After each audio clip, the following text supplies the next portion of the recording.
My sincere belief is if we are sustaining a democratic state so that we can all elect somebody or kick somebody out democratically, can we all get there? Can we all get there? Because if you go by the rate, this regime killed over 40 people on Sabasaba. If you do that math and we have another maybe 800 days to go, 800 times 40, that's what? 320, isn't it? People. I'm at 32,000. Actually, 32,000 people will die before we get to the election under the guns of this regime. Those 32,000 people will not get an opportunity to kick William Ruto out. I gave the example of Albert. Albert is in the ground now. You cannot tell Albert to wait for you in 2027. If Ruto kept his word, then it would be easy for some of us to buy that justification for the sustenance of the democratic state, you know? So when you have leaders, a person in the position of a head of state telling the Kenyan police, and you know the Kenyan police, they have a history, telling the Kenyan police now you are allowed to shoot people. You have his acolytes like Nelson Koech saying, in fact, don't shoot in the legs, shoot to kill. Those instructions permeate to these junior officers. And I'm telling you, Yvonne, if we do not have another way, we will lose more lives before we get to 2027. Let nobody tell us about shiny things like Stadia and Sijui roads and what.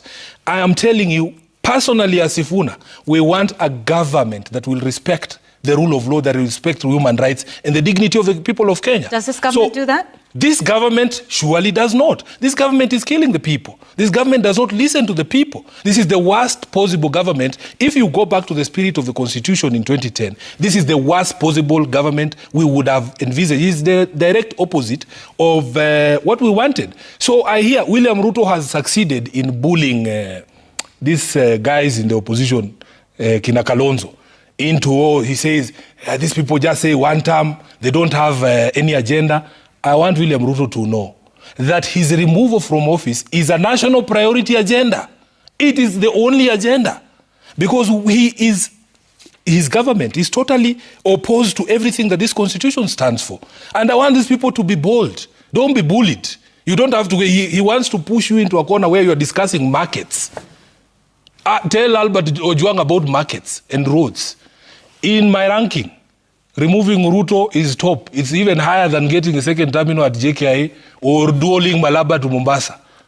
And how would we do that? That's what I'm saying. Yeah. That's what I'm saying. Let's talk about that because there's those calls for one term. Yeah. The president, on the other hand, calls those calls unconstitutional. They are not unconstitutional. So, these terms are granted by the public. I've told you we are the sovereign. Yeah. If we decide to give you one term, we will give you a term. If we decide to give you half a term, we impeach you. I mean, it is in the Constitution. And you can also resign midway from public pressure. We have seen it happen. We have seen it happen that governments have collapsed under the weight of the pressure of the people. Because once people have rejected you, they have rejected you. It is a constitutional way to remove somebody midterm. Yeah. And one of those would be impeachment, as you said. Correct. Do you think Parliament is sufficiently independent to do that if that is what the people would ask them to do? And you sit in the Senate, which would be a very important player in this. Personally, if he was sent to the Senate, I would impeach him without blinking.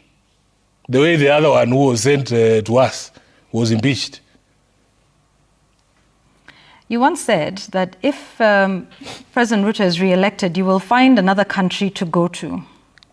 Is this still your position? First of all, you are a media practitioner. Don't share things you've seen on social media. In my position as SG and Senator of Nairobi, everything I say, everything, there is a clip.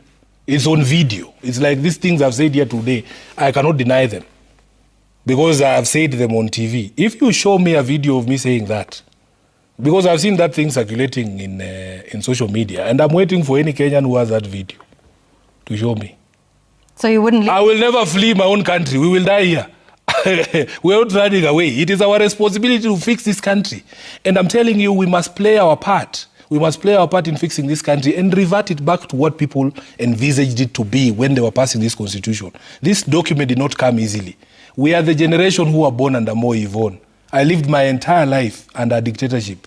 The first time I got an opportunity to vote, I went to vote Kanu out. I am not going back to that life, where you're sitting with your father and he has a Land Rover and he runs into the sugarcane farm to hide. And he has done nothing, because those guys, you would explain when you are in committee. You explain when you're already there. So you would rather just hide. We are not going back there. But these days, the DPP is just a conveyor belt for these charge sheets that are written in police stations. So today they'll write a charge sheet saying Sifuna is being charged with terrorism.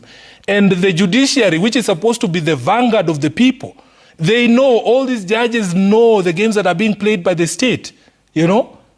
They know the games that are being played by the state. I remember when they were deporting Miguna, there is a judge in Kajiado who, when Miguna was presented before them, I think it was a magistrate, he said, but I am aware the High Court in Nairobi is waiting for Miguna. Can you take him there?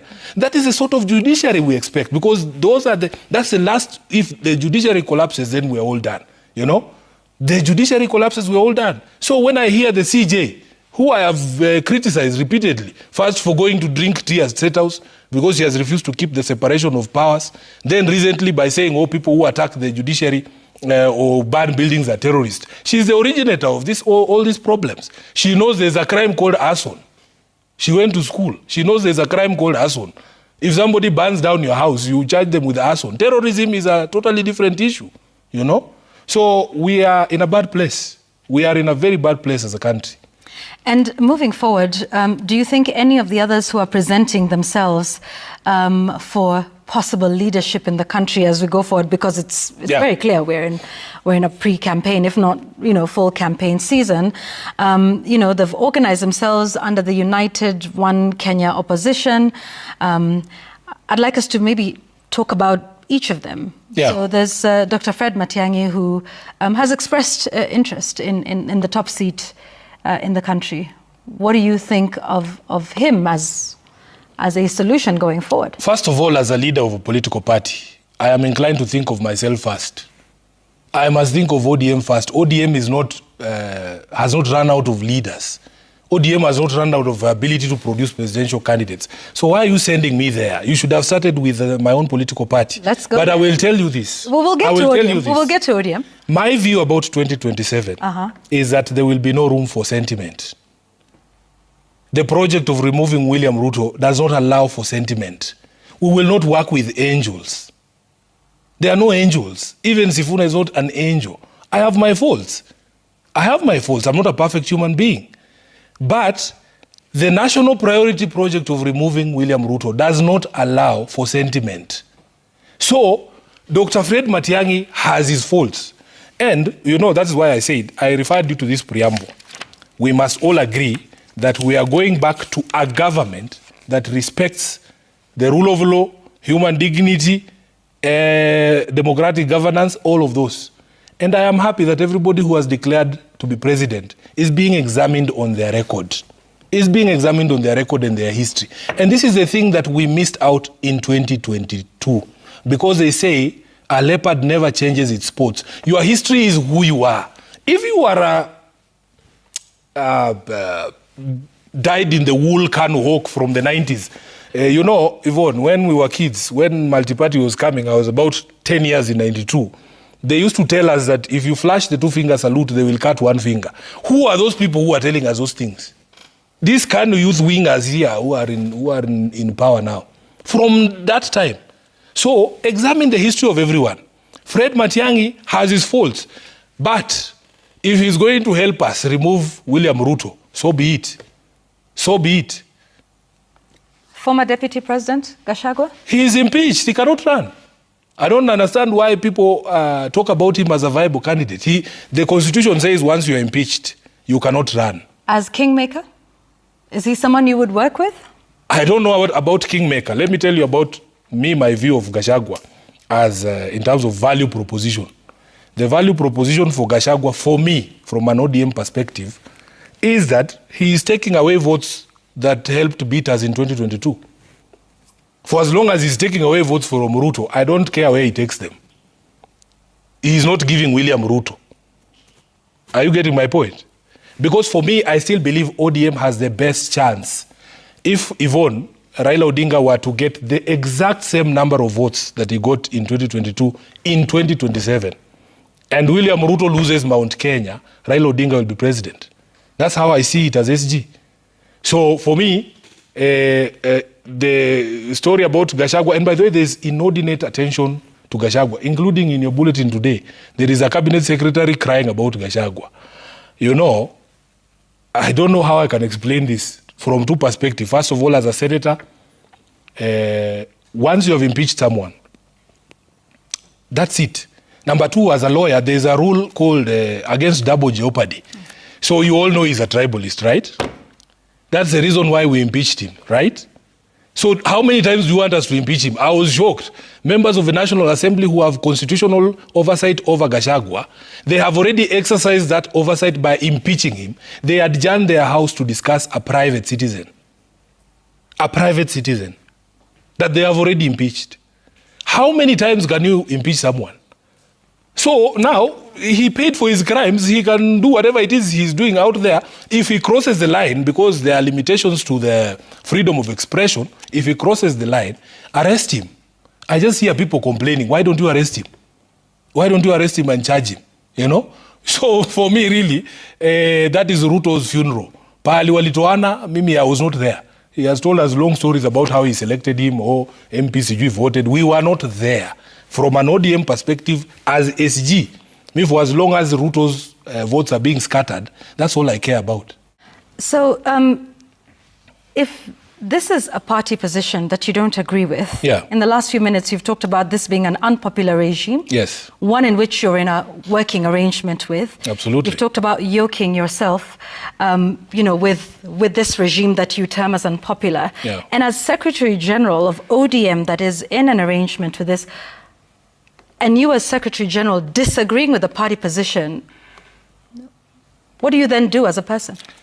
You can just ask me why I won't resign, Yvonne. Don't be shy. You know, you and me started this thing way back. I was telling you before we started, the first time I was on TV was with you. The reason I will not resign yet is because I've not given up yet. I have not given up on members of ODM, because ODM is a mass movement, Yvonne. ODM has a followership, a registered membership of over 5 million people. And when you speak to a majority of those people, there is still belief and trust within the ranks of the party that Baba knows what is right for the people, that he will do the right thing, and that the vast majority of the members of the party believe in themselves and in their ability to pull this train back on its tracks. You will listen to what we in Parliament say, but ODM has a total complement of about 106 elected members of Parliament. Compare that to the 5 million in the grassroots there who have given support to this political party for years. Secondly, many of us, like I personally, speaking as Sifuna, I have known one political leader all my life. You cannot just give up and say you are going to quit on all that membership. But I want to say here, that on the day that I give up, I will tell you, I will say it publicly that I have lost the battle to rescue this party and to bring it back to where it was. And we will have lost collectively as members of ODM, because I cannot do this thing on myself. I am on record having advised the party against doing this MOU with UDA. And they still went ahead. We still went ahead, yeah, and entered that MOU. But you see, the beauty is that you are proven right every day. I warned that the problem with doing a formal MOU with UDA is that it didn't matter what the MOU said. The people from UDA, the government, William Ruto, is not interested in the details of the MOU. And that is why he gets upset when I remind him what the MOU said. You know, they wanted a document that they could then go and, run a PR campaign around and say, oh, tumeungana, we are together. That is not what this document says. This document does not establish a coalition agreement between ODM and UDA. But that's the impression they've been creating. They go out there and say, and I had warned that the PR disaster that was going to come from this was going to be something that was going to be very difficult to manage. Unfortunately, the foremost PR officer for the party is the SG. And that is where I'm saying there's difficulty that has come from this. Recently, we had another meeting, and there was a proposal to have a team to review the implementation of this MOU. I have asked respectfully that I be left out of that team, because I have already declared this MOU dead. I have already done so publicly. So there is no point. I'm not a mortician. There's no point of me going to go through a document that I've already declared dead. And the reason I declared this MOU dead is because the initial argument for entering into this MOU was twofold. First of all, it was for the sustenance of life. for the sustenance of life, that we were losing people unnecessarily. That can we all agree that this is not something we need to continue doing? We need to stop killing our people. That was the first argument. The second argument was the sustenance of the democratic state. So Ruto is getting his end of the bargain because the democratic state is being sustained at least until 2027. But our people are not getting there. They're still being killed. So on the day that Albert Ojwang dies in a police cell, to me, this agreement is dead, because it doesn't matter what else you do, Albert will not be able to enjoy that. Okay. You know? Let me ask you this. Yeah.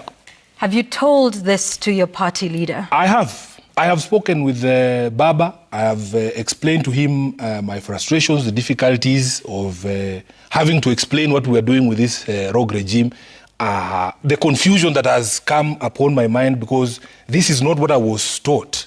You know, me, I don't know how I can explain. Because I've told you I've only known one leader. I've only known one political party. I